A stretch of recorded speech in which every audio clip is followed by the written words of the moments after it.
Halo, assalamualaikum warahmatullahi wabarakatuh. Selamat datang di channel Detektif Gcam.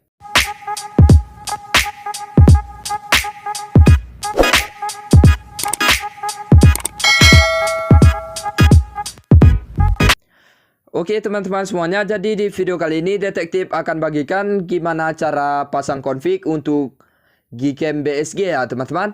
Nah, penasaran seperti apa untuk caranya? Simak terus video ini sampai selesai. Sebelum kita lanjutkan ke videonya, bantu dukung kemajuan channel ini dengan cara like, komen, dan subscribe. Serta aktifkan juga lonceng notifikasinya, agar nanti kalian semua nggak ketinggalan video terbaru lainnya dari channel Detektif Gcam.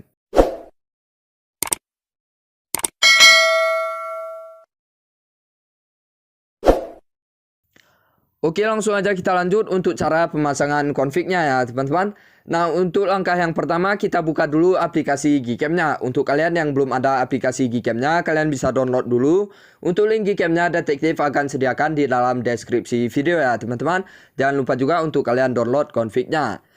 Oke, langsung aja kita klik izinkan sampai selesai ya teman-teman, seperti ini. Nah, ini belum kita pasang config sama sekali ya teman-teman. Langsung aja kita lanjut untuk cara pemasangan config-nya. Nah, untuk cara pemasangan config-nya cukup mudah. Kita tinggal klik menu yang ada di atas ini. Kemudian kita masuk ke bagian setelan aplikasi Gcam-nya. Kita tunggu sebentar.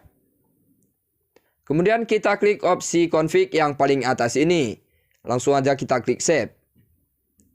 Nah, ini bertujuan agar memunculkan folder Gcam dan folder MGC 8.1 ya teman-teman. Nah, jika sudah langsung aja kita back. Kemudian kita masuk ke file manager ya teman-teman, ini dia.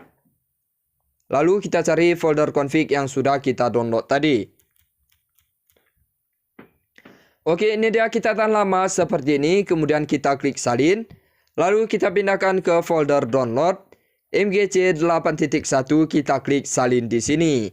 Nah, jika sudah kita balik lagi ke dalam aplikasi Gcam-nya.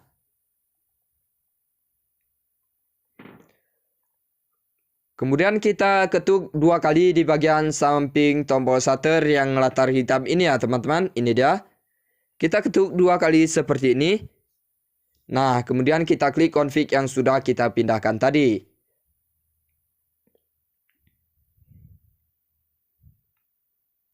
Maka secara otomatis config-nya sudah berhasil kita pasang dan Gcam-nya sudah siap untuk kita gunakan. Oke, sekian dulu untuk video kali ini. Semoga bermanfaat. Nantikan terus video lainnya dari channel Detektif Gcam.